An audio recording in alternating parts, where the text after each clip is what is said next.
The House, Nancy Pelosi announces Congress is launching a formal impeachment inquiry. And the president on Twitter calling it a total witch hunt. The speaker's moves follows allegations President Trump asked the Ukrainian president to help him investigate political rival Joe Biden and the former vice president's son.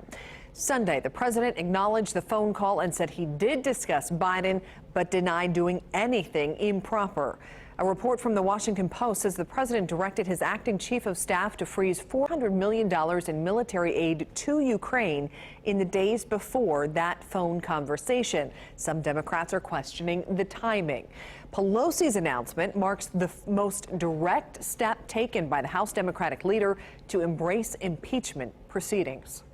The actions of the Trump presidency revealed the dishonorable fact of the president's betrayal of his oath of office, betrayal of our national security, and betrayal of the integrity of our elections.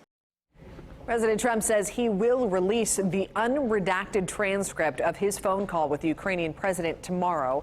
House Minority Leader Kevin McCarthy responding tonight, criticizing Speaker Pelosi's decision. Listen. Our job is to legislate, not to continue to investigate something in the back when you cannot find any reason to impeach this president. This election is over. I realize 2016 did not turn out the way Speaker Pelosi wanted it to happen, but she cannot change the laws of this Congress. She cannot unilaterally decide we're in an impeachment inquiry. What she said today made no difference of what's been going on. It's no different than what Nadler's been trying to do. It's time to put the public before politics. Vice President Biden, also a leading Democratic candidate for president, calling on President Trump to cooperate with Congress. This isn't a Democratic issue or Republican issue. It is a national issue. It is a security issue. And it's time for this administration to stop stonewalling and provide the Congress with all the facts it needs, including a copy of the formal complaint made by the whistleblower. And it's time for the Congress to fully investigate the conduct of this president. Okay, so we've heard from some of the big players in this. What could be next? We want to walk you through this. After the inquiry, the House committee conducting it writes articles of impeachment and votes on whether to refer them to the full House of Representatives. After the vote, the articles, if approved, are given special status on the House floor. So a simple majority of voting lawmakers is required to approve them. So let's talk numbers here.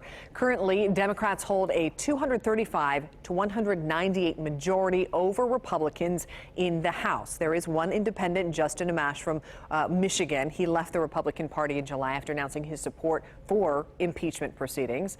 There's also one vacancy in the House. So assuming Representative Amash votes with the Democrats, they could afford to lose 18 Democrats and still reach that majority threshold. So if the House votes to impeach a president, the Constitution calls for a trial then in the Senate. Now, that is where there is currently a 53-45 Republican majority. So if the trial happens, senators become jurors, and the Chief Justice of the Supreme Court, in this case John Roberts, presides. The House votes on managers who present evidence. It takes a supermajority in the Senate to remove a president from office, which is 67. That means 20 Republicans would have to go across the aisle and side with Democrats. Only two presidents have ever been impeached. That's Bill Clinton and Andrew Johnson. Neither was removed from office. Impeachment proceedings were in progress for Richard Nixon when he resigned.